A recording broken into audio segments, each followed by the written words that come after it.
നിർണായക മണിക്കൂറുകളിലേക്ക് നമ്മൾ നീങ്ങുകയാണ്. ഇനി അർജുൻ അടുത്തേക്ക് എത്തുക എന്നുള്ളതാണ് ഏറ്റവും പ്രധാനപ്പെട്ട ലക്ഷ്യം.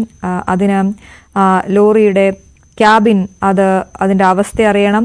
നേരത്തെ നമ്മളോട് സംസാരിച്ചപ്പോൾ വിദഗ്ധരടക്കം പറഞ്ഞ കാര്യം, ഈ ക്യാബിന് വലുതായി ഒന്നും സംഭവിച്ചിരിക്കാൻ സാധ്യതയില്ല ഈ മഡ് സ്ലൈഡിൽ എന്നാണ് അദ്ദേഹം പറഞ്ഞത്. അത് പ്രതീക്ഷ നൽകുന്ന വാക്കുകളാണ്.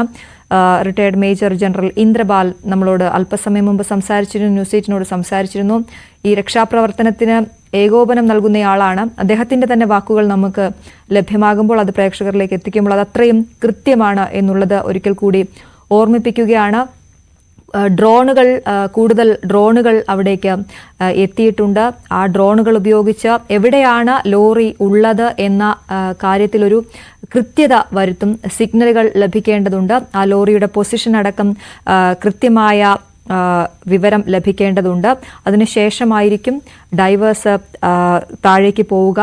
നമുക്കറിയാം, ഈ ഗംഗാവലി നദിയെ സംബന്ധിച്ചിടത്തോളം നല്ല അടിയൊഴുക്കുള്ള നദിയാണ്. ആ അടിയൊഴുക്ക് തന്നെയാണ് ഏറ്റവും പ്രധാനമായും വില്ലനായി നിൽക്കുന്നത് ഈ രക്ഷാപ്രവർത്തനത്തിന് എന്നുള്ളതാണ്.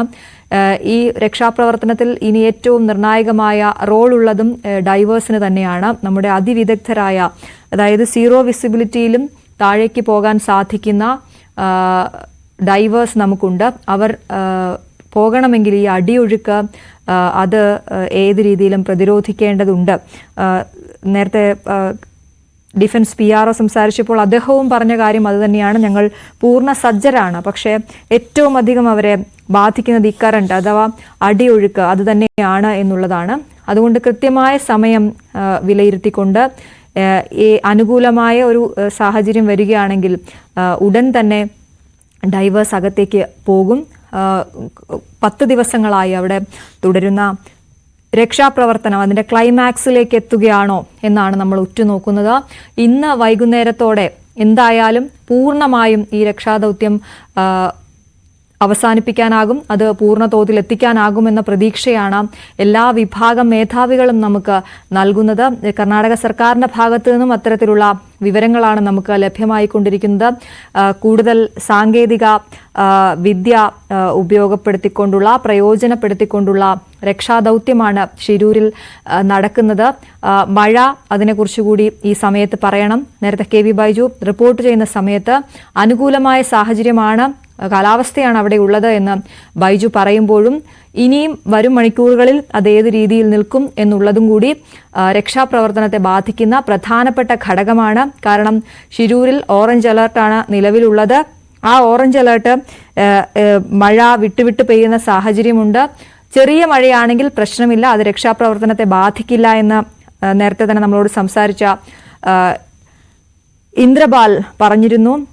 അതേസമയം വലിയ മഴ പെയ്യുകയാണെങ്കിൽ അത് നമുക്ക് നമ്മുടെ രക്ഷാപ്രവർത്തനത്തെ ബാധിച്ചേക്കും എന്നും അദ്ദേഹം പറഞ്ഞു. എന്തായാലും അർജുൻ ആ ലോറിക്കുള്ളിലുണ്ടോ?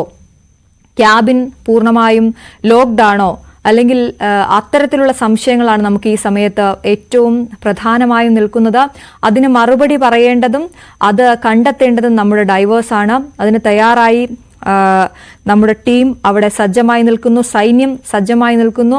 സൈന്യത്തെക്കുറിച്ച് പറയുമ്പോൾ കഴിഞ്ഞ 5-6 ദിവസങ്ങളായി ഇടതടവില്ലാതെ, ഉറക്കമില്ലാതെ, ഭക്ഷണമില്ലാതെ അവർ പ്രവർത്തിക്കുകയാണ്. അവിടെ കരയിലെ മണ്ണ് പൂർണ്ണമായും നീക്കം ചെയ്ത് പരിശോധിച്ച ശേഷം നദിയിലേക്ക് പരിശോധന നീളുമ്പോൾ ഇപ്പോൾ ഇന്നലെ ഉച്ചയോടെയാണ് ലോറി നദിയുടെ അടിത്തട്ടിൽ നിന്നും കണ്ടെത്തിയിരിക്കുന്നത്.